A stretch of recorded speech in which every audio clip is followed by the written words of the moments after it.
Sinon, je ferai comme ça. Donc, retenez bien cette phrase. On va revenir dessus et c'est un fil rouge. Tout ce qui n'a pas de raison d'être disparaît. Mais avant cela, on est en mai 2015. Championnat de France de salle de boxe française, les finales au Pierre de Coubertin. Et encore une fois, je perds. Donc, c'est ma 5e finale que je perds d'affilée. Mon rêve, c'est d'être en équipe de France. J'y suis, mais tout le temps numéro 2, jamais numéro 1. Et je m'étais tout le temps dit, le jour où j'arrête mes études, j'arrête aussi le sport de haut niveau. Donc, j'arrête mes études, j'arrête le sport de haut niveau. Et là, pendant 6 mois, 4 à 6 mois, j'ai une période où je suis vraiment au fond du trou. Avec cette question qui est « Qui suis-je » Je ne sais pas si vous l'avez déjà eu.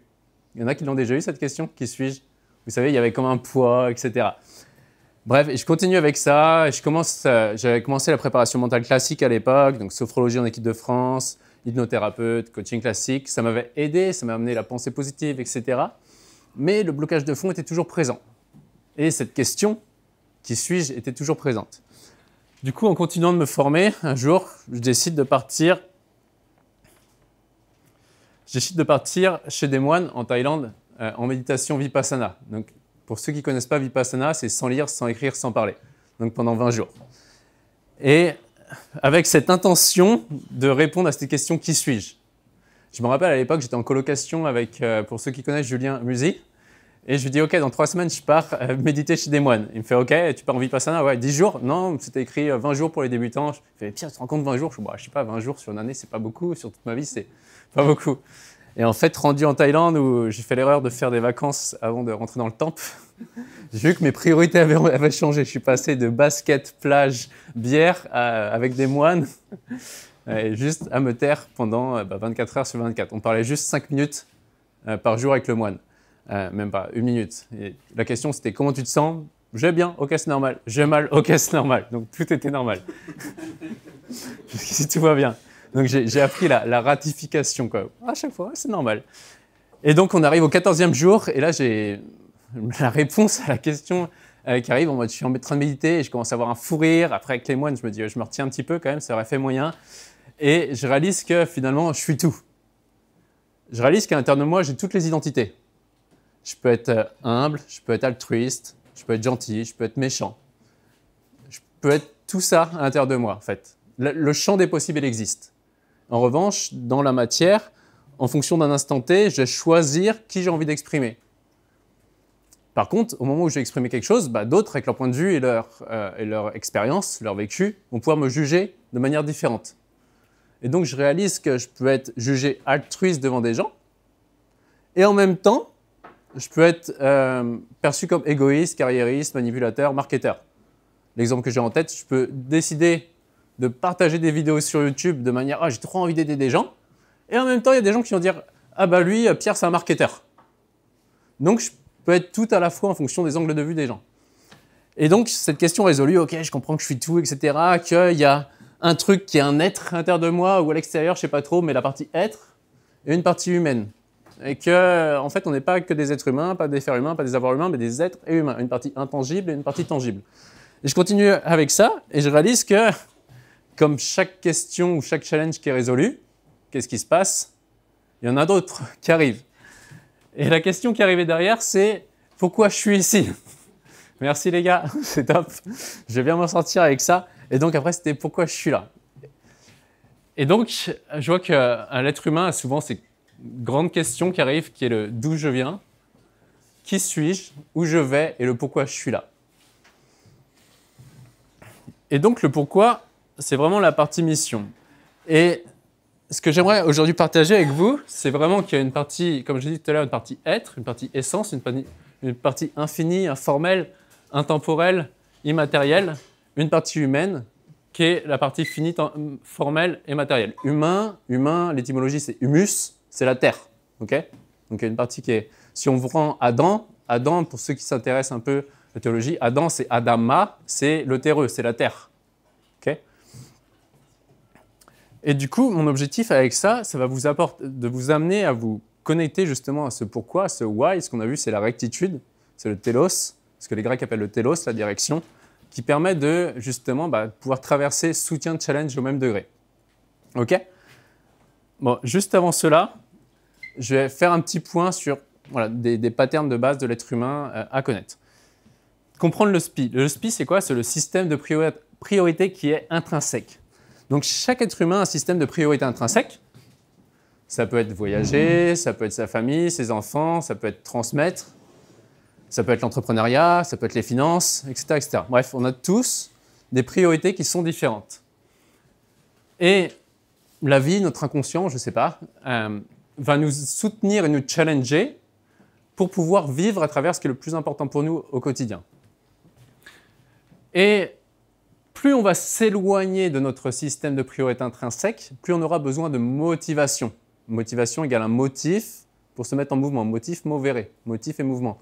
Donc, il faut que j'atteigne ça, comme ça j'aurai la carotte. Et si je ne l'ai pas, alors attention, je vais avoir le coup du bâton. Okay? Donc, motivation, c'est vraiment, je cherche des motifs pour me mettre en mouvement. À l'inverse, quand on est dans l'inspiration, dans la rectitude, in spirit, c'est l'esprit étant dedans, j'ai naturellement l'enthousiasme qui est là. Okay? Je n'ai pas besoin de motivation, je passe à l'action naturellement. Donc ça, c'est comprendre que chaque être humain a un système de priorité intrinsèque et qu'il est vraiment différent.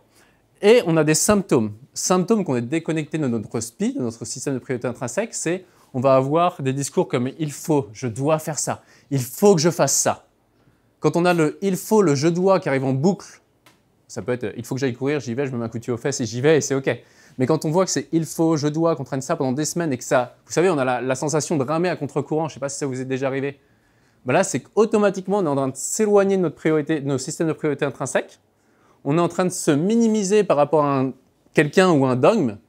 Et donc, on perd en énergie, ça devient vraiment épuisant. OK? Et pour ceux qui ont des équipes, comment est-ce qu'on sait quand notre équipe est dans son système de priorité intrinsèque ou pas? Un membre de mon équipe est dans son système de priorité intrinsèque. Quand il va dire ce qu'il va faire, il le fait. Un membre de mon équipe n'est pas connecté à son système de priorité intrinsèque quand il va dire qu'il va faire quelque chose, mais il ne le fait pas. Donc, moi, dans l'équipe, quand quelqu'un dit « ouais, je vais le faire », et il ne le fait pas, une fois, deux fois, trois fois, je dis « non, on va arrêter là. Ce n'est pas important pour toi ».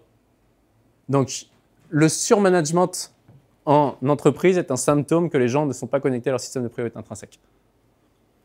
OK?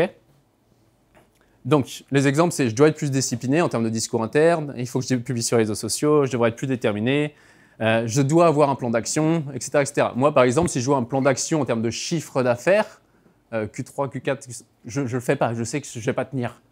Par contre, un plan d'action en termes de X vidéos YouTube, écrire un bouquin, etc., là, je sais que je suis discipliné. Naturellement, je le fais. Donc, je me concentre dans l'entreprise sur faire du contenu, vidéo YouTube, écrire des bouquins, etc. Il y a le 4e qui va sortir dans un mois, en 4 ans, parce que là, je sais que naturellement, je passe à l'action. Donc, c'est à nous d'identifier, sans se minimiser, dans quoi je suis naturellement inspiré, en fait. Okay, ou je dois bien dormir avant une compétition, etc. Donc, dès que vous avez des symptômes du type « je dois »,« il faut », ce sont des symptômes. Et le truc qu'on apprend en coaching classique, c'est « ah bah, je vais remplacer ». Je vais mettre, au lieu de dire « je dois », je vais dire « j'aimerais faire ça » ou « je choisis de faire ça ». C'est bien, c'est une première étape, mais ça reste un pansement. J'accompagne des athlètes de haut niveau et je me rappelle d'une athlète avant les Jeux Olympiques qui me dit « je dois bien dormir avant une compétition. Il faut que je dorme bien avant la compétition. » Ok, remplace par « j'aimerais dormir avant une compétition » ou « je choisis de dormir avant une compétition ». Vous êtes d'accord? Ça va être difficile en fait. Donc l'idée à chaque fois qu'il y a un « il faut, je dois », c'est d'identifier, là je sais pas, il y en a qui ont des « il faut, je dois » qui reviennent en boucle? Personne? Ok, simplement quand vous posez sur le « il faut », vous êtes présent à ce « il faut ». Je ne sais pas s'il y en a qui veulent le faire, là, juste 3 secondes. Vous posez présent à ce « il faut » et vous dites de qui ou de quoi ce « il faut » vient. Et vous allez trouver un référentiel. Ça va être un autre être humain, ça peut être un bouquin que vous avez lu, ça peut être un mentor, ça peut être un objectif. Là, en l'occurrence, c'était mon préparateur mental m'a dit « il faut que je dorme bien avant les compétitions ». Ok, donc « il faut », ça vient de qui? De ton préparateur mental. Et là, on a fait ce qu'on appelle une dépolarisation inversée. Donc, tu perçois que dès qu'on se laisse injecter un système de valeurs, ça veut dire qu'on perçoit qu'un autre être humain a quelque chose que nous, on n'a pas. Là, en revanche, du coup, c'était « ok, qu'est-ce que tu perçois que ton préparateur physique, que ton préparateur physique a que toi, tu n'as pas? Ah bah, lui, il a des compétences. Ok, sous quelle forme tu as les compétences? Ah bah, je les ai déjà, c'est moi qui suis sur la planche, etc. Donc, je sais faire c'était du snow à l'époque. Et du coup, quand on a vu, OK, maintenant, sous quelle forme ton préparateur physique a aussi l'inverse, donc n'a pas les compétences, bah, ce n'est pas lui qui est sur la planche de surf. Et là, pouf. Et après, on a vu toutes les fois dans le passé où elle avait mal dormi, elle avait perfait. Toutes les fois dans le passé où elle avait bien dormi, elle avait contre-perfait. Pour voir que finalement, quand on est à haut niveau, ce n'est pas une fois où on manque de sommeil qui va faire la différence. Mais vraiment, justement, parce qu'on est frais mentalement, on peut pousser. Okay, c'est vraiment important mentalement, en tant qu'entrepreneur, je pense, d'être frais. Parce qu'encore une fois, quand on est frais mentalement, on a l'énergie pour pousser le corps. Okay, à l'inverse, quand on n'est pas frais, même avec un bon physique, on a du mal à pousser le corps. Donc c'est pour ça que moi, j'essaye au maximum de préserver mon bien-être mental et mon énergie. Parce que je sais qu'avec ça, dans les moments difficiles, je peux pousser. Mais l'inverse, c'est plus difficile. Je dis tout le temps, je préfère un athlète de haut niveau prêt à 100% mentalement et à 90% physiquement que l'inverse. J'ai un exemple, Jessica en jet ski. Donc avant qu'on bosse ensemble, elle avait été plusieurs fois, elle n'avait jamais été sur le podium. Elle était 4e, 5e, on bosse ensemble. Elle fait son premier podium. Et 3 mois après, donc Jessica Chavan en jet ski, 3 mois après, elle fait championne du monde. Et là, 2 ans plus tard, elle a été élue meilleure pilote confondue. Meilleur pilote confondu toutes les catégories confondues. Et du coup, c'était intéressant aussi parce que il fallait que je sois au top physiquement. Et finalement, comme par hasard, 3 semaines avant la compète, elle tombe malade. Elle voit qu'elle n'a pas l'énergie, etc. Et finalement, en voyant tous les bénéfices pour elle de justement pas être à 100%, c'est ce qui lui a permis de pousser son corps et de finir première et de gagner son premier titre de champion du monde. Donc, à chaque fois, ayez vraiment le réflexe de prendre soin d'abord de ce que vous aimez faire, de ne pas vous épuiser mentalement, parce que c'est ça qu'emmène le corps, et pas l'inverse. Même si des fois c'est difficile. Alors, à l'inverse, le symptôme que vous êtes connecté à votre SPI, c'est qu'on est naturellement compétitif. Pas compétitif contre les autres, compétitif avec soi. On veut tout le temps faire mieux. Des enfants qui sont aux jeux vidéo, même si le challenge est difficile, ils ont envie de passer au niveau supérieur. Okay, ils évoluent comme ça. Quand on est naturellement résilient, c'est-à-dire qu'on n'a pas envie de lâcher. On ne lâchera pas. On n'a pas peur de l'échec quand on est connecté à son système de priorité intrinsèque parce qu'on sait qu'on va continuer même si on échoue. Okay, il n'y a même plus d'échec, en fait, il n'y a que de la capitalisation et de l'apprentissage. On est naturellement fiable, c'est-à-dire on dit ce qu'on fait, on fait ce qu'on dit. Et il y a la notion d'espace-temps qui disparaît. Je ne sais pas si vous êtes tellement plongé dans votre truc, il n'y a plus d'espace-temps, vous y allez. Et c'est plus léger. Okay, quand on est en dehors de notre SPI, il y a la notion d'espace-temps, c'est long. Et on a l'impression qu'il y a... Enfin, je ne sais pas vous, mais moi aujourd'hui, je le sens qu'énergétiquement, en fait, j'ai un gap à aller au point B. Et du coup, là, je me dis, OK, en fait, ce n'est pas fait pour moi. Dessus. Encore une fois, il n'y a pas de bon ou mauvais SPI. Je me rappelle un coup, un entrepreneur, on fait ça, il me fait ma fille, elle n'a pas de mental. Comment ça, elle n'a pas de mental? On a fait une sortie en VTT et elle a arrêté, elle n'a pas suivi, elle a décroché. OK, qu'est-ce qu'elle aime, ta fille? Le piano. OK, et du piano, elle peut jouer et tout, etc. Les cours, elle continue, elle persévère, etc. OK, t'as déjà essayé le piano? Ouais. Tu tiens combien de temps? Franchement, au bout de 5 minutes, j'ai arrêté, ça me saoulait. OK, donc ce que tu es en train de me dire, c'est que tu as du mental en vélo, mais pas en piano. Et ta fille, en vélo, elle n'a pas de mental parce que ce n'est pas important pour elle. En piano, elle en a. Bam, ouais. Moi, je ne crois pas à l'être humain qui n'a pas de mental. Je crois à des êtres humains qui sont déconnectés de ce qui est important pour eux. Et quand tu reconnais quelqu'un qui est déconnecté à ce qui est important pour lui, à quelque chose qui est important pour lui, d'un seul coup, il performe.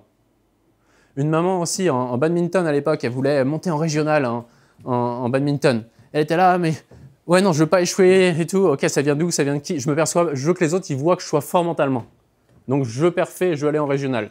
OK, ça vient de qui? De quoi? Tu te compares à qui? Elle lâche rien. Du coup, on fait pareil, dépolarisation inversée. Et là, elle voit que finalement, avec ses enfants, elle lâchait rien. Avec son mari, même quand c'était tendu, elle lâchait rien. Elle arrivait à préserver la vie de famille. Elle était présente pour ses enfants, alors que sa collègue avec qui elle se comparait, elle avait justement lâché la vie de famille. Okay, donc, elle a vu que, encore une fois, priorité intrinsèque, c'est juste une comparaison. Donc, à chaque fois, il n'y a pas un être humain qui est plus fort qu'un autre mentalement, c'est juste des êtres humains qui ne sont pas au bon endroit. Donc, ça, j'ai dit tout à l'heure. Donc, plus on est dans « je fuis le bâton et je vais vers la carotte », plus c'est vraiment l'humain, c'est le corps. Okay, le corps, il bouge en horizontalité. Okay, il est vraiment dans le pathos, les souffrances de la matière. Il bouge en horizontalité, il va vers la carotte, il fuit le bâton. L'être, lui, il est vraiment dans symboliquement la rectitude, dans l'inspiration, il fait les choses avec moins d'oscillations émotionnelles et il voit naturellement plus à long terme. Quand je suis déconnecté de mon SPI, je vois les choses à court terme. Et je veux absolument la récompense. Quand on est connecté de notre SPI, c'est vraiment le chemin qui est la récompense et pas l'objectif. Même si on est quand même content d'obtenir l'objectif. Donc pour vérifier son alignement, on ne va pas traîner là-dessus, mais moi il y a un exercice souvent qu'on fait, pas dans notre programme, mais dans les journées de séminaire plutôt.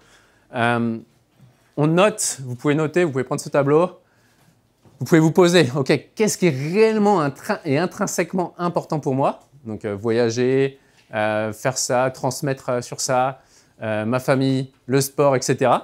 Vous dites à chaque fois, vous prenez vos items et vous dites, ok, entre celui-là et celui-là, lequel est le plus important pour moi? Et vous notez comme ça. Et à côté, vous allez noter là où vous passez le plus de temps. Ce qui se passe, c'est que si des gens ont par exemple sport ici, mais travail, finance, sport ici, ils sont désalignés. Et donc, c'est normal que ça ne va pas. C'est très difficile de lâcher ici, parce que ça, c'est ce qui est intrinsèquement important pour nous. C'est très facile de dire, ouais, tu sais quoi, finalement, au lieu de faire ça, j'avais prévu de faire ça en 1 mois, je vais le prendre 6 mois. Est-ce que ça change quelque chose à ma vie? Non. Bon, du coup, je relâche. OK. Ça va jusqu'ici, des questions? On pourra les prendre après. Donc le petit tableau, de toute façon, je pourrais vous filer ce qu'on a fait. Donc j'aime bien aussi cette pyramide de Robert Dills, que je pense que beaucoup connaissent, où voilà, on a cette pyramide de Robert Dills avec l'identité, va définir nos croyances, les capacités, les comportements, l'environnement. Et au-dessus, on a vraiment la mission. Okay, la mission, elle part tout le temps vers l'extérieur, elle s'agrandit. Pourquoi? Parce que ici, c'est le je, c'est l'ego. Okay, ça passe de l'infini au fini. Okay, donc, être, faire, avoir ici. Et un être humain, c'est très simple. Si vous voulez garder des gens à long terme dans votre entreprise, c'est très simple. Un être humain restera avec vous s'il se perçoit entre évoluer individuellement et contribuer. OK? J'évolue, je contribue, c'est une clé de l'accomplissement. J'évolue, je contribue. Symboliquement, c'est, pour ceux qui s'y intéressent, c'est l'échelle de Jacob, avec les anges qui montent d'un côté et qui descendent de l'autre. Okay, j'évolue, je contribue. J'évolue d'une marche, je contribue, j'aide les autres qui sont à la marche du dessous à évoluer. Donc, évolution individuelle, contribution universelle. Donc, la mission, elle est infinie, elle n'a pas d'espace, pas de temps, elle est informelle. La vision, elle est finie, elle a un espace, elle a le temps, elle a un espace, un temps, elle est formelle. En gros, la mission, clairement, c'est quelle est ma contribution? J'aide qui à faire quoi? J'aide qui à obtenir quoi? En quoi je suis utile? Tout simplement. Et la vision, c'est plus l'objectif d'entreprise. Dans 5 ans, on sera là, ça aura telle forme. La mission, en général, elle ne bouge pas. La vision peut bouger. Il y a un Covid qui arrive. Merde, la vision, il va falloir que je retravaille. Du coup, je dois être prêt à détruire la vision pour construire une nouvelle vision. On va approfondir un peu après. Ensuite, la mission. Les gens préfèrent travailler pour une cause, pour un pourquoi, que pour un qui. Encore une fois, la cause, dans la pyramide de Robert Dills, c'est ce qu'il y a au-dessus. Okay, c'est la mission. C'est ce qui nous dépasse, c'est ce qui est plus grand que nous. C'est ce qui réunit. Et quand on va communiquer sur la mission, on va créer de la gravité. Okay, il y a quelque chose qui naît, on crée de la gravité. Quand un enfant il va naître, il va attirer des gens autour de lui. Vous êtes d'accord? Et à l'inverse, quand il y a un grand-parent qui va mourir, d'un seul coup, on ne va plus voir nos cousins. Je ne sais pas si ça vous est déjà arrivé. Moi, il y a plein de gens que je ne vois plus parce que ma grand-mère est morte. Donc, quand on meurt, on crée de la dispersion. Quand on fait naître une mission, avec une vision, on va attirer de la gravité. Et plus on va communiquer sur la gravité, sur la mission, j'aide qui à faire quoi, notre rôle, c'est ça, et on va l'assumer. Même si après, il y a les outils du marketing qui arrivent là-dessus, plus on va communiquer sur le why, sur le pourquoi, plus on va attirer autour de nous. Et moi, comme je dis souvent, à l'Académie d'Haute Performance, au début où j'avais peu de finances, etc., ce qui m'a fait attirer des gens comme Lionel, etc., qui ont été prêts à justement payer pour bosser avec moi, c'est le fait que j'avais la mission, en fait. Et j'étais en mode, OK, le sport de haut niveau, aujourd'hui, pour les sportifs de haut niveau, l'accompagnement, à mon sens, il n'est pas assez efficient. Je me suis formé en France et j'ai vu qu'en France, il n'y avait pas les solutions pour moi. J'ai continué en méditation et après avec un Américain qui s'appelle Dr. John Demartini. Et dans sa méthode, il y avait une grande partie qui aidait les sportifs. Et du coup, en France, le but, c'est de révolutionner la préparation mentale et d'apporter et d'aider le maximum de sportifs. Okay, et du coup, j'ai attiré des gens qui étaient touchés par le sport de haut niveau, des gens qui soit ont performé, mais soit ont été des dépressifs du sport de haut niveau. Il y en a quand même plus de 24%. Et je les ai amenés autour de cette mission. On a pu construire une équipe. Okay, la mission, c'est vraiment ce qui va construire. C'est vraiment l'énergie, en fait, qui va agglomérer autour d'eux. Donc, plus vous allez vous habituer à communiquer en boucle sur la mission, même d'un point de vue marketing, même pour vos clients, les gens préfèrent venir pour un pourquoi que pour un qui. Et vous êtes juste un véhicule qui permet à l'entreprise de pouvoir grandir. Moi, je vois vraiment l'entreprise comme quelque chose que j'ai créé et finalement commence à avoir ces différents schémas en mode bébé, elle a beaucoup besoin de moi. Adolescent, je commence à recruter, il commence à avoir des petites crises existentielles et donc je fais du recadrage. Ça reste moi le papa, entre guillemets, et d'un seul coup, l'entreprise devient adulte. Et là, c'est possible que du coup, la mission de l'entreprise, parce que nous, en tant qu'être humain, on évolue, c'est possible que la mission de l'entreprise ne convienne plus à la mission du fondateur personnel. Et auquel cas, c'est être OK de lâcher, justement de structurer, de pouvoir revendre et de passer à autre chose. OK, si on revient sur justement une mission, comment est-ce qu'on la voit ? On va toujours prendre ce pattern-là. Enfin, on va prendre ce pattern-là. Il y a un être humain qui est dans un espace A, il veut aller dans un espace B. Donc, c'est-à-dire, si on prend l'exemple de Amazon, j'ai un être humain en face de moi qui est dans un espace A, il n'a pas le livre qu'il veut. Il veut aller dans l'espace B, avoir le livre qu'il veut. Et donc, j'ai une équation à résoudre qui est le temps, l'espace-temps. Une entreprise va permettre à ses clients d'obtenir ce qu'elle veut dans un temps le plus efficient possible pour lui. À partir du moment qu'on aide un être humain à obtenir ce qu'il veut dans un temps le plus efficient pour lui, on est sûr d'avoir un avantage concurrentiel. Et les gens qui disent c'est faux, etc., très souvent, on va voir que c'est de l'hypocrisie. On a plein de gens qui sont contre Amazon, mais factuellement, Amazon croît d'année en année.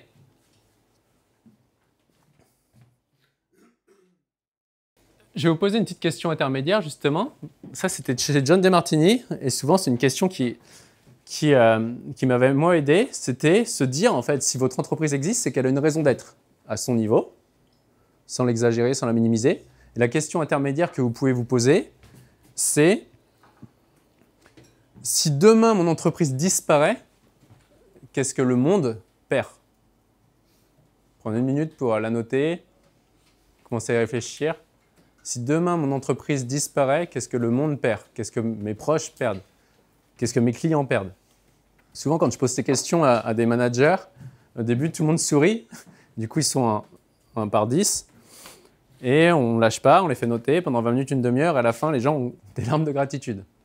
Donc ça, vous pouvez noter, OK, c'est quoi ? Si mon entreprise disparaît, qu'est-ce que le monde, qu'est-ce que mes clients perdent ? Si votre entreprise est ici, elle est présente, elle est debout, c'est qu'elle a une raison d'être. Et plus vous allez vous connecter à cette raison d'être, plus c'est le why, plus ça va être facile de prendre les challenges qui vont avec.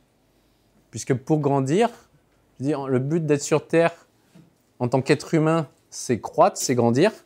Et pour grandir, on va être soutenu et challengé au même degré en permanence. Et tous ceux qui croient que le jour où j'aurai vendu mon entreprise, le jour où j'aurai ma médaille d'or, je serai le plus heureux, on prend le revers de la médaille qui arrive derrière, comme l'expliquait Lionel ce matin.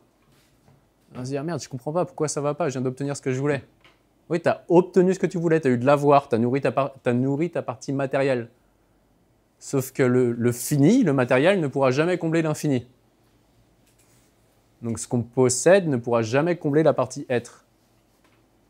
Ce qui pourra combler cette partie être, c'est courir, entre guillemets, à travers, ou s'attaquer à travers des objectifs qui sont infinis, qui sont plus grands que nous. Et pour ça, ça passe naturellement, que vous en ayez conscience ou pas, on fera l'exercice après, par de la contribution. Hop. Ouais, ça, j'en ai parlé tout à l'heure, donc je ne vais pas revenir. À chaque fois, le but d'évoluer, c'est monter les échelons. Quand j'ai monté mon échelon, j'aide les autres à monter les échelons qu'eux n'ont pas masterisés. Et à chaque fois, quand je vais grandir, à chaque fois, je vais obtenir plus de leadership, de responsabilité. Et plus de leadership, de responsabilité. Et j'ai perdu le dernier mot. Merde, moi ça me reviendra. Donc, pas confiance. Leadership, responsabilité. Bon, j'ai perdu. Je vous le redirai après. Ça. Et du coup, pour grandir, complexité.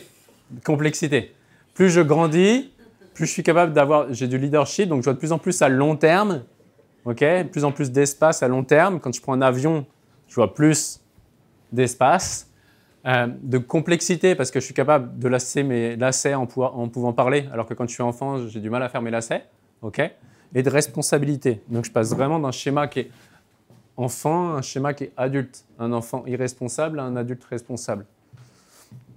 Rassurez-vous, on n'est pas tous responsables dans tous les domaines de vie. Moi le premier. Ok, et là, pour ça, pour passer et pour gagner en complexité à chaque fois et pour être de plus en plus connecté à notre mission, la vie va venir nous soutenir et nous challenger au même degré. Ok ? Et c'est là où c'est important d'être capable de lâcher la vision.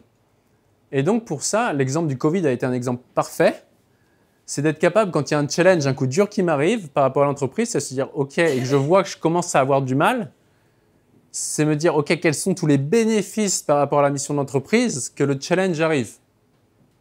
Et quand on avait travaillé avec un gars qui à la base venait pour le sport, et il y a eu le Covid, qui est dans le COMEX d'une grande banque, qui est dans le top 100, et avec son département, enfin j'avais bossé avec lui, il avait fait ça avec les 25 managers de son département de 25 personnes, de 500 personnes, et lui on avait fait ça, il leur avait dit ok, je vous envoie un mail, vous ne me répondez pas tant que vous n'avez pas noté 20 bénéfices au Covid pour la mission d'entreprise et 20 inconvénients s'il n'y avait pas le Covid. Et en fait, grâce à ça, ils ont pu transformer la boîte et prendre un avantage concurrentiel sur une autre boîte concurrente, un autre département concurrent d'une autre banque qui, eux, n'arrivaient pas à lâcher cette vision-là, en fait.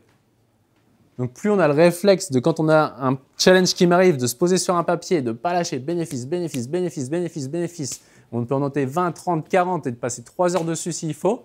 Je sens que le système nerveux lâche. Et là, on comprend un autre niveau de conscience et on peut transformer. Et on peut prendre du coup des décisions en conscience, de dire ok, je vais détruire, je vais construire. Parce que pour évoluer, je n'ai pas le choix que de détruire pour construire. Oups. Par exemple, si on prend l'exemple ici, donc pour l'évolution, à chaque fois, vous avez compris, il y a cette notion d'espace-temps. Comment est-ce que mes clients sont servis de la manière la plus efficiente possible? Et à chaque fois, il y a l'évolution qui est là. Et à chaque phase d'évolution, il y a une phase de récapitulation. La récapitulation, c'est quoi? C'est-à-dire que la récapitulation va manger les anciennes formes pour les contenir dans quelque chose de plus petit et de permettre à l'utilisateur d'avoir plus d'espace en un minimum de temps. Exemple, si on prend l'exemple des téléphones portables, à la base, il y avait les gros ordinateurs qui étaient pour faire décoller les fusées. D'un autre côté, il y avait les gros appareils photo, les grosses caméras.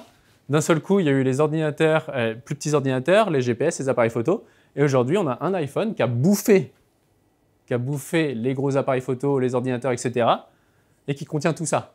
Et la prochaine étape, ça va sûrement être les lunettes holographiques, etc. Donc à chaque fois, je comprime, je vais manger les anciennes formes pour obtenir plus de complexité dans plus petit. Et à chaque fois, en menant une dématérialisation. À chaque fois qu'il y a cette évolution, il y a une partie de la matière qui disparaît pour aller sur quelque chose de beaucoup plus volatile, beaucoup plus rapide. Quand on regarde Amazon, beaucoup de gens disent « Bouh, Amazon a tué plein de libraires ». Oui, mais en fait, il apporte juste plus de valeur en un minimum de temps. Et au même degré où Amazon a tué plein de libraires, combien d'auteurs en auto-édition il a fait naître? À l'époque où moi j'étais un petit peu en mode « Ouais, Amazon, j'y vais pas trop, j'ai encore des charges sociales par rapport à ça il y a 4 ans ». Et par rapport à mon livre, je fais une dépolarisation sur Amazon. Et là, paf, je réalise que, ah ouais, mais en fait, les libraires qui se plaignent et les maisons d'édition qui se plaignent que Amazon est en train de nous tuer, bah, en fait, eux, ils n'ont pas encore accepté mon livre au bout de 6 mois. Et sur Amazon, j'ai juste à cliquer sur un bouton, je touche 30%, je crois, du livre, alors que dans la maison d'édition, j'ai juste même pas quelques euros. Beaucoup moins, voilà. Donc, quand on comprend ça, que l'entreprise, à chaque fois, et je pense vraiment que ce qui va arriver, c'est des entreprises il y aura de plus en plus de très grosses entreprises qui vont absorber, et à côté, il y aura des petites entreprises. Et auquel cas, ce n'est pas grave, on peut choisir son camp, de dire j'ai la petite entreprise, de l'assumer et de créer la valeur que la grosse entreprise apporte pas. Et d'accepter qu'à chaque fois que je dois faire évoluer ma boîte pour la rapprocher à sa mission, eh bien, il y aura une phase de chaos, une phase de destruction qui amènera une phase de construction. Mais l'être humain est plus attaché à faire disparaître qu'à faire naître. Okay, on est plus attaché à ce qu'on perd qu'à ce qu'on gagne, naturellement. Donc les gens vont huer quand vous détruisez, okay, et vont avoir plutôt du mal ou vont dire « ouais, c'est normal qu'il a créé ça ». Donc il faut être prêt, si vous avez des idées demain qui arrivent, vous dites « ok, je dois faire un choix par rapport à la mission d'entreprise et si je ne le fais pas, quelqu'un d'autre le fera ». Et c'est aligné avec mes valeurs, c'est aligné avec ma mission, j'y vais, je détruis. Et je suis prêt à être hué, critiqué par des centaines, des milliers de personnes. Ou alors, la mission n'est pas assez importante pour nous, et auquel cas on est OK, on a de la gratitude que le concurrent passe devant nous. On dit OK, c'est sa mission à lui, c'est pas la mienne. Et auquel cas, c'est pas grave, il y a plein de choses à créer en fait.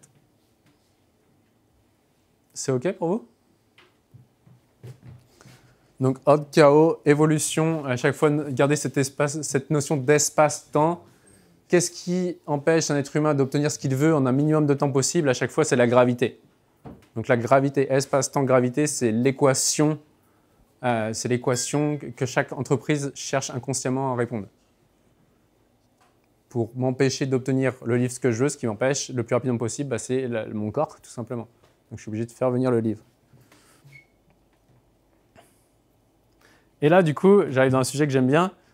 Bon, vu que Gérald, ce matin, tu as dit que pour les blagues, fallait faire attention à ce qu'on disait, j'ai mis la mode des entreprises à impact. Au début, c'était le bullshit des entreprises à impact. Ça reste dedans? OK. Ce qui empêche de se connecter à sa mission. On insiste aujourd'hui, je ne sais pas si vous en avez entendu parler, de la mode des « ah, ça, c'est une entreprise à impact ». OK? OK, donc ce que tu es en train de me dire, c'est-à-dire que les autres entreprises qui sont présentes ne sont pas des entreprises à impact. Mais déjà, c'est quoi l'impact? Et en fait, sur quoi on arrive, c'est qu'aujourd'hui, on arrive à un changement de hiérarchie du système de priorité intrinsèque. C'est-à-dire qu'avant, la réussite plus financière étant valorisée, et aujourd'hui, on commence à se rendre compte que, bah merde, j'accumule, mais ça ne me nourrit pas. Du coup, j'ai envie de quelque chose qui donne du sens. En fait, tu l'as déjà le sens, mais tu ne le vois pas. Et donc, on va se retrouver. Jérémy, tu pourras me dire si jamais, parce que j'ai un peu pensé à toi, je suis curieux des points de vue de Jérémy là-dessus, vu que tu es en plein dans cet accompagnement. Du coup, on arrive avec d'un côté des coachs qui sont dans, entre guillemets, je mets des gros guillemets, dans l'exagération, qui sont en mode nous on fait du bien, on fait du bien, on a des métiers qu'on a du sens, et du coup on ne veut pas faire de l'argent, donc ils sont frustrés parce qu'ils sont fauchés. Et de l'autre côté, on a les média buyers, les financiers, etc., qui eux font de l'argent, mais se disent putain, je contribue pas assez. C'est très simple, si tu veux, je fais une observation. Tous ceux qui sont là pour faire de l'argent et qui disent que ça, en général, au bout de 1 à 3 ans, ils ont une crise existentielle, ils veulent pas arrêter parce qu'ils savent pourquoi ils le font. Et sur les coachs et les thérapeutes, moi, ce que j'ai observé, c'est qu'à un moment, ils me disaient tous on veut de l'impact, ouais. Vous parlez trop d'argent, donc j'ai fait des pubs pour parler de l'impact, j'ai fait 0 de chiffre d'affaires, je fais écouler la boîte. J'ai redit 10 000 € par mois, 90 jours, j'ai fait 100 000, je fais bon, voilà, j'ai compris quel impact vous voulez. Quoi. Voilà. Et oui, en fait, ce qui est réprimé ici, d'autres l'expriment ici. Donc, ce que je vais réprimer parce que je me dis que c'est mal, quelqu'un va l'exprimer sans même y penser. Okay, donc, et on va s'attirer personne, situation, circonstance en boucle. On va dire, mais pourquoi il y a tout le temps que des gens incompétents? Je te parie que tu as le syndrome de l'imposteur. Tout le temps. Ah, bah lui, il n'y a que des gens illégitimes. Ok, pareil, syndrome de l'imposteur. Il n'y a que des gens qui sont égoïstes. Ok, je parie que du coup, toi, tu n'arrives pas à assez te mettre en avant et à prendre aussi.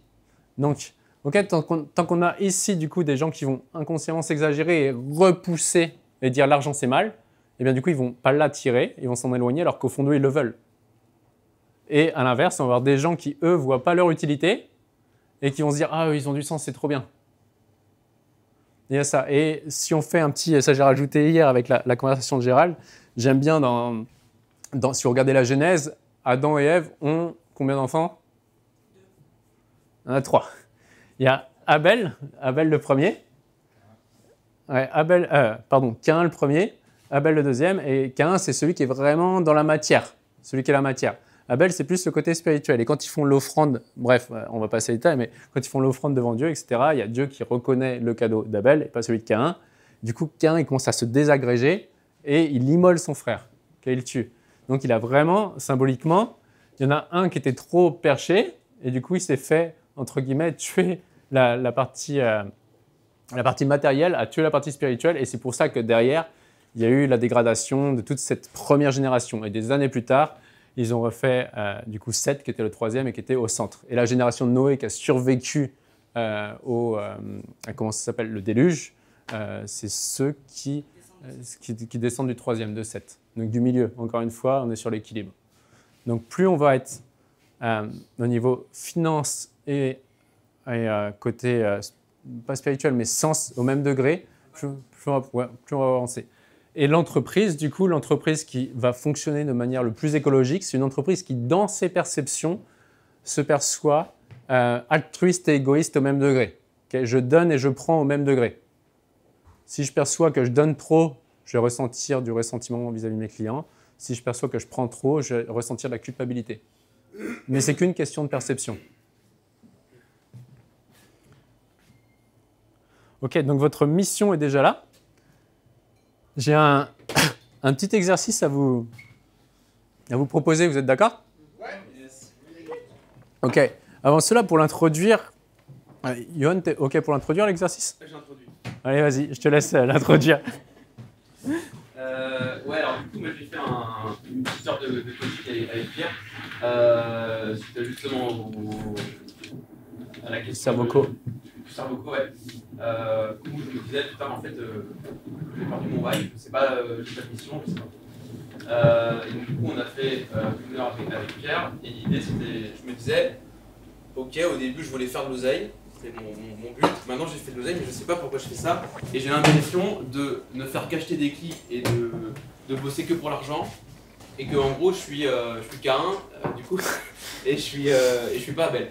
Je n'aide pas la société, je n'aide pas les autres. Et donc du coup, avec Pierre, on a fait une dépolarisation inversée. C'est ça.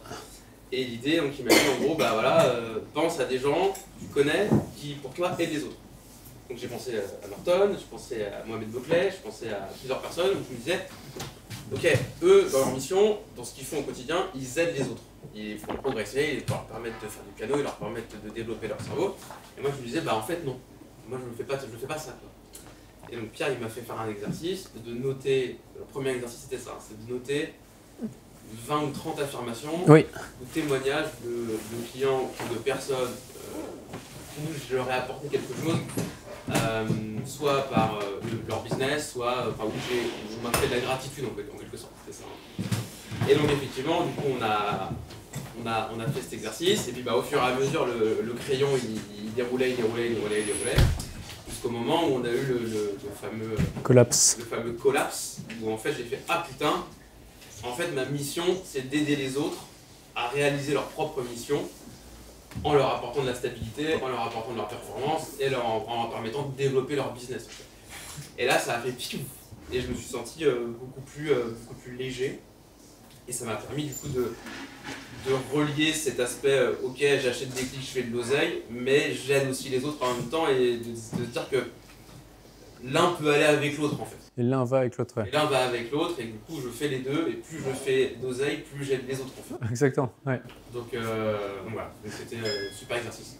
Cool, bah du coup je vous propose, on va le faire tout de suite. C'est l'exercice qu'on appelle dépolarisation inversée. Je pourrais vous envoyer le PDF de mon bouquin, on le retrouve vraiment les choses dedans. On va peut-être le faire en 2 étapes. Il y en a qui perçoivent ne pas avoir de mission ici ou être un peu perdu sur la mission? Ok, 1, 2, 3, levez plus haut. Ok, bon, la première étape du coup elle va être cool. Pour cela, ce que je vous demande, c'est de trouver un référentiel. Trouver quelqu'un que vous percevez avoir une mission. Peu importe qui c'est, le premier qui vient. Vous l'avez? Ok.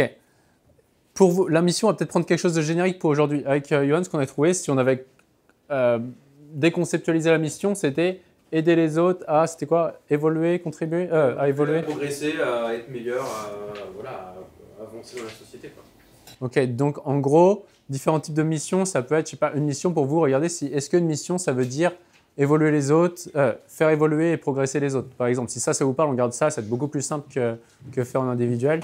Vous pouvez regarder aider quelqu'un d'autre, tout simplement. Et auquel cas, après, ce que vous allez faire, c'est, voilà, même tout le monde doit pouvoir le faire, comme ça on va pouvoir prendre le fil. En fait, à chaque fois quand on fait une dépolarisation inversée, on va trouver le référentiel. Si je me minimise, ça veut dire que j'ai un référentiel. Okay, je ne peux pas me minimiser sans référentiel. Je me rappelle en février 2020, avant le Covid, chez John DeMartini à Londres, il nous avait fait noter dans toutes les catégories de vie, genre spirituel, finance, business, famille, couple, dans toutes les catégories de vie, avec John DeMartini, il nous avait fait noter entre 1 et 7 à combien vous notez, vous.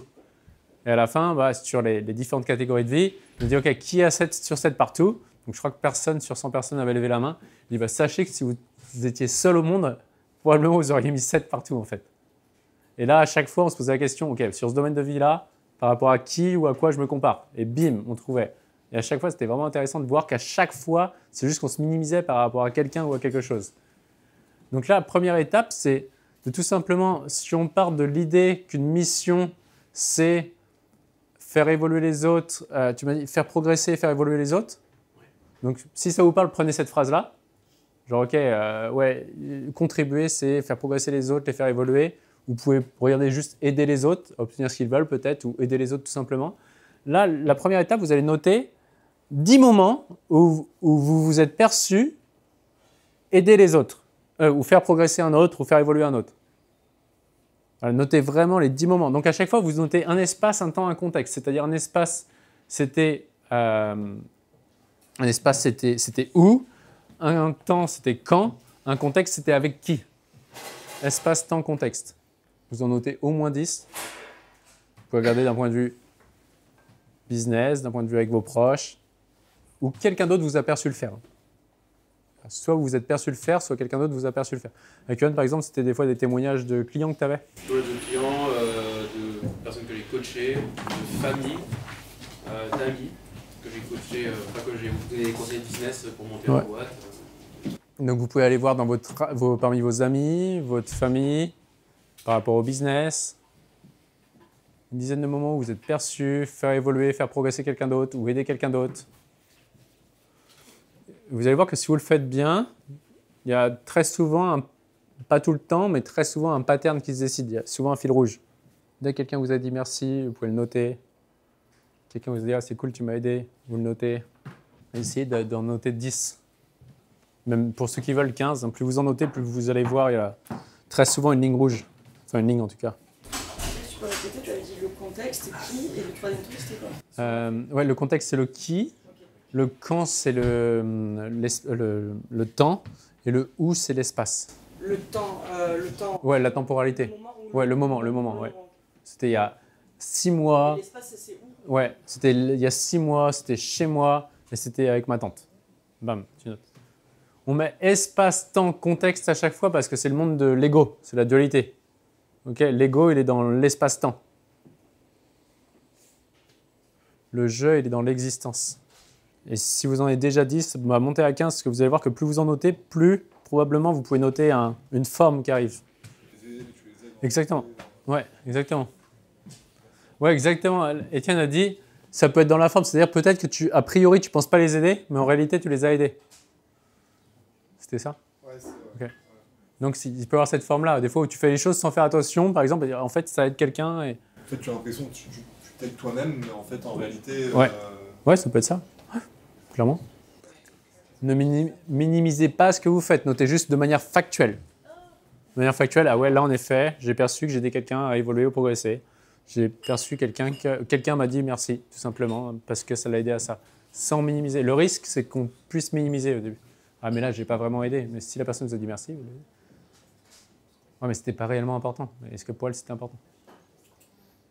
Donc, c'est de juste... En fait, le but, quand on fait une dépolarisation, c'est d'enlever les filtres de c'est bien, c'est mal, oui, mais, blablabla. On enlève les oui, mais, c'est juste factuel. Quand est-ce que j'ai exprimé ce trait de caractère-là? Et vous allez voir que chaque être humain exprime tous les traits de caractère. On a tout en nous. Ok, on va passer... Alors, si vous pourrez continuer, mais... Est-ce que déjà, Joe, t'en as trouvé? Ça te fait quoi déjà de le voir que tu... En fait, ça clarifie, on va dire. Ok. Là où je les aide. Ok, là où tu les aides. Et souvent, c'est dans ce que t'aimes? Ouais. On contribue le plus, c'est ça ou... C'est magique d'être sur Terre, c'est qu'on contribue le plus dans ce qu'on aime le plus. Du coup, plus on est égoïste parce qu'on aide les autres dans ce qu'on aime, plus on sert. Mais en fait, on contribue le plus dans ce qu'on aime le plus. C'est pour ça que j'aime bien noter, souvent, est-ce qu'il y a un pattern? Ouais, à chaque fois, il y a eu ça, ça, ça, est-ce que tu as passé un moment? Bah ouais, carrément. Et en fait, et du coup, quand on arrête de minimiser le gars, ouais, mais moi, c'est juste des clics. Tu vois, quand on arrête de le minimiser et on voit que ouais, ça a servi, ça a servi, ça a servi, est-ce que tu as aimé? Bah ouais. Et en fait, c'est juste un dogme social, une minimisation par rapport à quelqu'un qu'on perçoit. Non, je n'allais pas faire une blague, c'est trop tôt là-dessus. Quelqu'un qu'on perçoit être altruiste et aider comme ça, qu'on se minimise. Mais sauf qu'on ne voit pas la zone d'ombre de la personne que l'on met sur un piédestal. Du coup, Pierre, si pour ceux qui ont l'impression d'impacter pas dans ce qu'ils proposent réellement dans leur boîte ou dans ce qu'ils font dans leur quotidien, c'est quoi? C'est un... Il se compare par exemple, si on prend Johan, il a l'impression de ne pas impacter parce que je vends que des clics. Je n'impacte pas. Du coup, on arrive sur l'étape suivante qui permet de voir ça. Et du coup, on va attendre qu'on le fait comme ça. Tu pourras peut-être faire ton témoignage après, Johan, pour ne pas biaiser l'exercice. Là, vous allez vous arrêter sur un moment en particulier. Vous pouvez le faire sur 3. Sur un moment en particulier où vous vous êtes perçu en train de contribuer. Là, vous choisissez un moment parmi les 7 à 10 que vous avez notés. OK, c'est bon pour tout le monde? Julien, Vincent, c'est bon? Vous choisissez un moment. Parmi tout ce que vous avez noté, vous choisissez un moment où vous arrêtez dessus. Et là, maintenant, vous allez noter quels ont été les bénéfices pour l'autre que vous exprimiez ce trait de caractère-là. Quels ont été les bénéfices pour l'autre, et même pour aller plus loin, pour l'autre et les gens. Si par exemple vous avez aidé un client à acquérir aider des gens à acquérir un client, quels ont été les bénéfices aussi pour les clients? Yoann, si tu veux, du coup, finalement j'ai un peu, si tu veux, je pense que ça va aider finalement. L'idée c'était ça, après c'était de faire une espèce de petite toile d'araignée. Ouais. Et de se dire, bon, ok, j'ai aidé par exemple à Norton, du coup il a scalé son budget, donc il a formé plus de gens, donc grâce à moi il y a plus de gens qui peuvent faire du pélo. Donc je l'aide en l'aidant à réaliser sa mission, ça me permet moi aussi d'avoir un impact sur les autres aussi, quoi. Ok, donc ce qu'on a fait avec Yoann, c'est qu'il a regardé quels sont les bénéfices pour tes clients que tu achètes des clics, enfin que tu les aides. Du coup, ils aident les gens pour Norton à apprendre au piano. Et quels sont les bénéfices pour ces personnes et pour leur entourage, etc. Donc vous connectez. Le but, c'est pas d'inventer, c'est pas être dans l'imagination, mais c'est de vraiment connecter les points. Ok, connect the dots. C'est vraiment, je suis là, j'ai le moment dans la tête et je suis capable de dire, ok, il y a là, en effet, là à ce moment-là, je me perçois en train d'aider Norton, par exemple. Ok. Le fait que je l'aide, ça lui fait quoi? Ça lui apporte ce client-là. Ok, ce client-là, ça lui apporte quoi? Et vous essayez au maximum d'être présent et de connecter les points. Okay, le danger, c'est de partir dans l'imagination et du coup, on est sur l'hypothétique. Le but, c'est d'être au maximum sur du réel. Et là, vous allez voir ce qui se passe. Notez au moins 10 bénéfices, au minimum 10 bénéfices pour la personne que vous avez aidée et les gens de son entourage, les parents, frères, sœurs, je ne sais pas, tout ce que vous voulez, mais vous essayez d'élargir au maximum l'espace. C'est comme si tu étais capable de prendre un hélicoptère et de voir de manière globale. Le but, c'est vraiment d'élargir votre champ de conscience ici, de voir en quoi le fait que vous aviez exprimé ce trait de caractère-là, c'est le ruissellement que tu avais appelé? Le ruissellement, en quoi ça a ruisselé? Et tout est connecté. Vous notez au moins 10 bénéfices pour les autres d'avoir exprimé ce trait de caractère-là. Et vous creusez, vous ne lâchez pas, vous mettez là-dessus, c'est quoi les bénéfices? Court terme, moyen terme, long terme, par rapport à, je sais pas, son père, sa mère, l'autre client, frère, sœur, par rapport à sa famille, de manière globale. De manière globale. Regardez vraiment tous les bénéfices, essayez au maximum de coller et d'agrandir la map. Là, vous pouvez continuer là-dessus et vous pouvez vous poser une deuxième question pour vous aider, c'est quels seraient les inconvénients pour l'autre si je n'avais pas exprimé ce trait de caractère, si je ne l'avais pas aidé, quels auraient été les inconvénients pour l'autre? Et pareil, une fois sans jugement, soit sans se dire « ouais mais attends, c'est un peu arrogant de dire ça », sans poser de jugement, juste de manière factuelle. Ok, ça aurait été quoi les inconvénients? Si je n'avais pas été là, il serait parti avec un concurrent. Ça aurait été quoi les inconvénients qui partent avec un concurrent? Vous en notez au moins 5, 6, 10. Vous creusez au maximum. Si vous le faites bien, vous allez voir à un moment donné dans le cerveau, c'est vraiment léger, on sent un petit clic. Et là, c'est waouh, ok. Et il y a tout qui... Et d'un seul coup, il y a tout qui s'ordonne. La partie haute du cerveau voit la synthèse des opposés est vraiment la partie la plus ordonnée. Tant qu'on perçoit plus d'inconvénients que de bénéfices, ou de bénéfices que d'inconvénients, nos perceptions sont déséquilibrées, donc c'est la partie basse du cerveau, schématiquement, qui est aux commandes. Donc le but, ce qu'on fait, nous, en dépolarisation, justement, c'est que l'équilibrage de perception, jusqu'à temps que, justement, on dit dépolarisation, parce qu'il y a plus de lumière qui passe. Et là, on fait « waouh, ok, j'avais pas vu les choses sous cet angle ». Le petit clac. Il y a vraiment la charge émotionnelle qui s'effondre parce qu'il y a le négatif et le positif qui s'équilibrent. Et du coup, dès qu'il y a l'antiparticule et la particule qui entrent ensemble, ça crée de la lumière. D'où le petit chou. Donc, ceux qui n'ont pas senti le petit collapse, bah, vous pouvez continuer les bénéfices, inconvénients jusqu'à temps que vous sentiez. Mais vous pourrez discuter avec ceux qui l'ont vécu. Ok. Ouais, Norton. C'est super chaud parce que personnellement, de ne pas être dans l'imagination. C'est dur, hein. C'est d'être dans le concret. Ouais. Pas dans tous les sens à me dire non, mais ça, c'est pas la vérité, j'invente. Ouais, mais c'est pour ça qu'il faut que tu sois présent. Il faut que tu sois présent. Et en fait, à chaque fois, tu vois, quand on prend les gens, des fois, on leur dit ok, ferme les yeux, tu es présent. Là, il y a ça. Quand il y a ça, derrière, il s'est passé quoi? Derrière, il s'est passé quoi? Derrière. Et vu que quand tu es présent, il n'y a pas l'émotion qui vient biaiser, tu peux voir au maximum plus de champs. Mais c'est pas évident. Si t'es pas collé. Quand je le fais seul, moi, je me force à être collé. Je suis là, ok, clac, clac, clac, et je note en abrégé à chaque fois. Jusqu'à temps que je vois le truc en mode, ok, bam, j'ai vu l'ordre dans le chaos. Ouais, Gab. Comment tu fais pour justement faire la différence entre ce qui est spéculatif et ce qui n'est pas?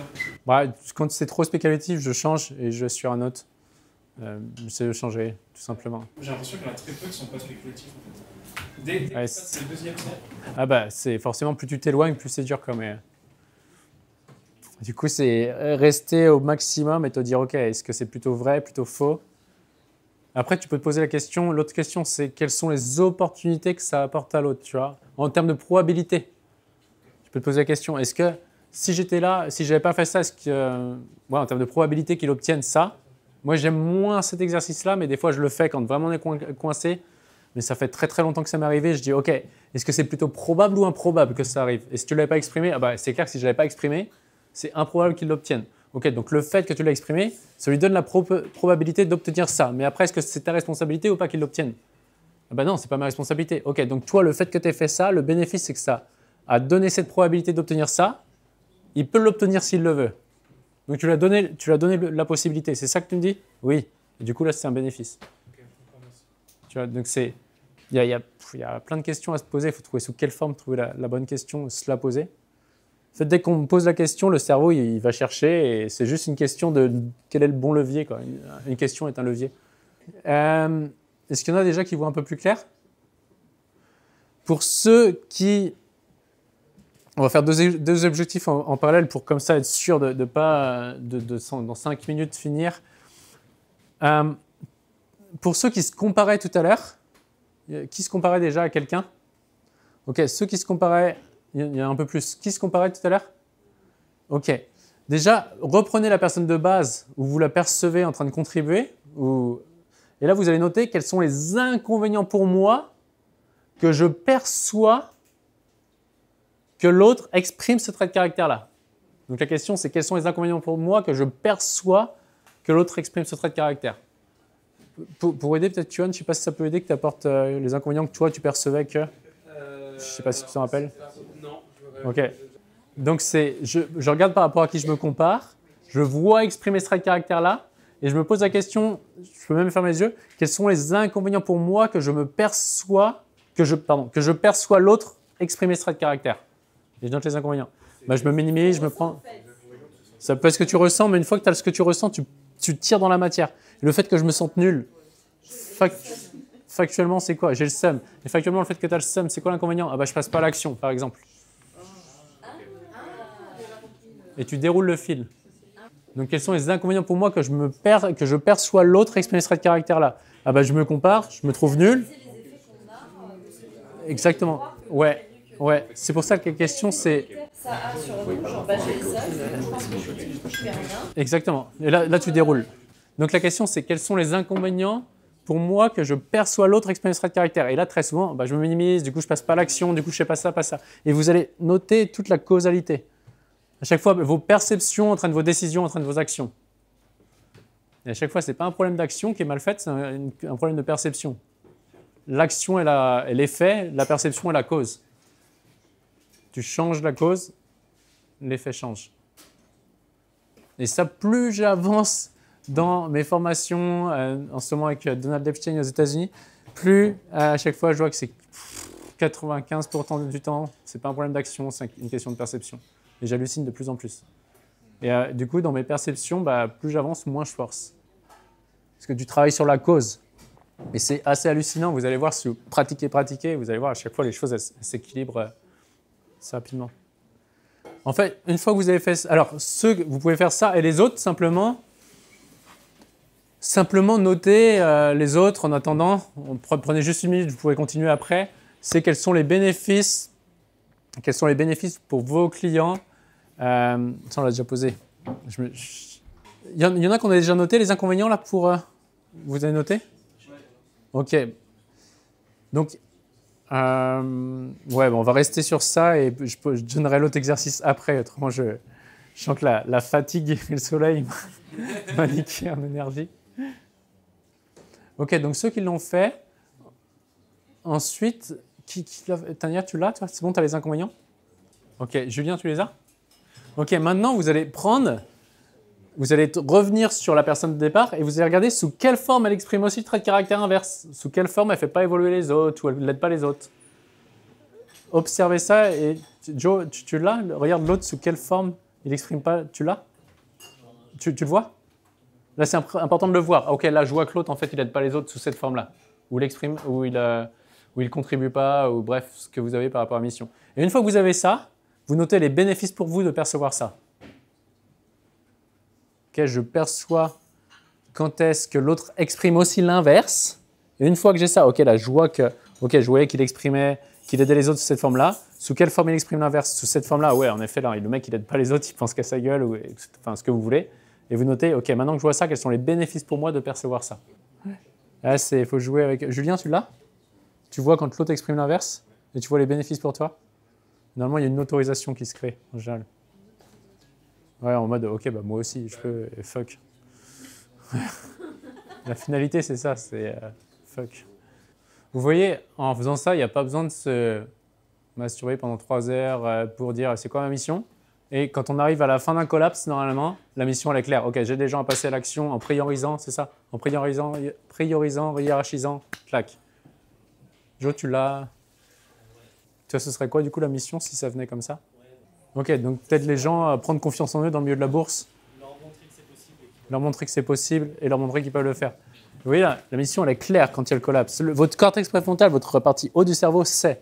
Et je me suis remis en question et j'ai arrêté tout ce que je mettais en place pour redémarrer ma productivité. Ouais. Mais si j'avais fait cet exercice avant justement ce chiffre, j'aurais impacté que dalle à part noir, tu vois. Donc en fait, ça c'est quand t'es déjà dans le bon sens de la route. Non, tu percevais en fait, mais tu aurais vu que tu le faisais. Si tu fais cet exercice-là à l'époque où tu étais, et tu regardes, ok, qu'est-ce que tu juges sur l'ancien toi? J'ai impacté que moi-même. T'impactais que toi-même? Ok. Bah, regarde déjà aujourd'hui sous quelle forme t'impactes que toi-même. Mais c'est sûr que j'avais besoin de ça pour pouvoir faire ce que je fais aujourd'hui. C'est clair, si je te déroule la flotte et tout. Mais du coup, regarde, quand tu perçois que t'impactes que toi-même, regarde en fait déjà derrière impact, c'est quoi que tu mets si tu déconceptualises, tu vois, et puis va voir sous quelle forme cette partie-là que tu perçois qu'impactait pour toi. Ça, c'était la perception que tu avais. Regarde sous quelle forme elle contribuait en fait. Il y a forcément à contribuer, c'est sûr. Autrement, tu n'aurais pas pu créer ça. Tout ce qui n'a pas de raison d'être disparaît. C'est-à-dire que tout ce qui existe a une raison d'être. Bah, c'est que tu as atteint ton objectif avec ça, en fait. Mais à travers ça, regarde en quoi ça a contribué. Ou des polarisations classiques dessus, en mode, OK, je perçois que j'étais plus égoïste à l'époque. Tu vois, par exemple, je sais pas, est-ce que tu perçois que... Ouais, c'était quoi le jugement que tu avais, que tu perçois si tu te connais pas le toi du passé, tu sais pas que c'est toi, c'est quelqu'un que tu connais pas dans la vie, que tu vois sur Internet comme ça. Je sais pas, easy quoi, je sais pas comment on pourrait dire, mais c'était jouer les coups faciles, quoi. Et jouer les coups faciles, ok. Bah tu vois, et là tu peux voir sous quelle forme aujourd'hui tu joues encore les coups faciles en fait.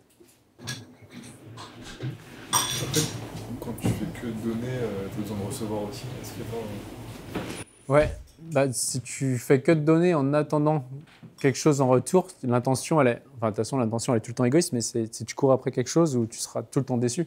Parce que les gens, en fait, la vie va te challenger pour te dire... Ça, c'est ouf, hein. La vie va nous challenger pour nous dire, OK, fais juste ce que tu aimes, aime ce que tu fais, attends pas le retour. Et c'est là où, du coup, tu as plein de retours. Tu vois, en mode, fuck, je m'en fous de donner. En fait, je fais juste parce que j'ai envie de le faire et je sens qu'il y a un équilibre, en fait, entre ce que je donne et ce que je prends. Je sens pas que je donne, mais je me fais un peu léser, tu vois. Comme disait mon mentor, je me fais léser avec un grand B. Tu sens que tu peux... Tu sens que tu donnes et c'est OK, en fait, si personne ne te rend en retour, en fait. Par contre, si tu donnes avec une intention d'avoir un retour, tu seras déçu. Est-ce qu'il y en a que ça a éclairci, aidé, embrouillé? Est-ce que tu penses que ça peut être aligné avec entreprise et perso?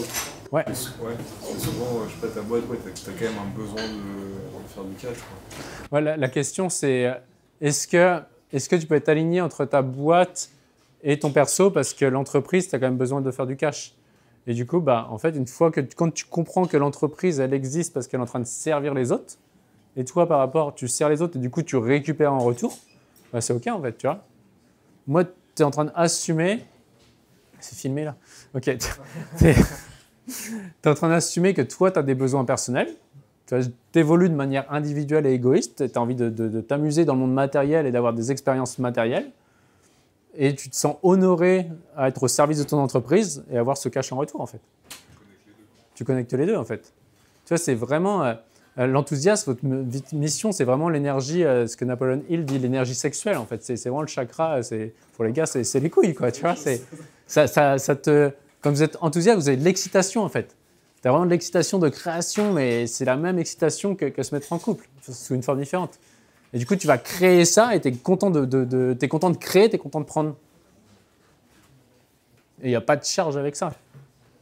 Les gens qui vont vous faire... Et ça qui est intéressant, c'est que les gens qui vont vous donner des leçons de morale en vous disant ce que tu fais, c'est pour faire de l'argent, etc., sont des gens qui répriment cette partie-là d'eux. Et eux, ils font peut-être des trucs dégueulasses à côté. Et vous ne le savez pas. Mais pour avoir fait plein de séances, aujourd'hui avec l'Académie de haute performance France-Espagne, on est rendu à plus de 1500 personnes qui est passé, bah, j'arrive pas à voir un être humain mieux qu'un autre. Il n'y a pas quelqu'un, on avait fait, je me rappelle une fois sur l'abbé Pierre, alors avant qu'il y ait ça, mais sur un séminaire avec un gars, ouais, il percevait altruiste à l'abbé Pierre, et à la fin il fait le collapse, il fait putain, en fait c'est un gros égoïste, il voulait juste insuffler ses valeurs, tu vois, et créer sa vision du monde. C'est juste, à chaque fois, c'est juste les jugements, c'est juste des valeurs et des priorités qui sont différentes.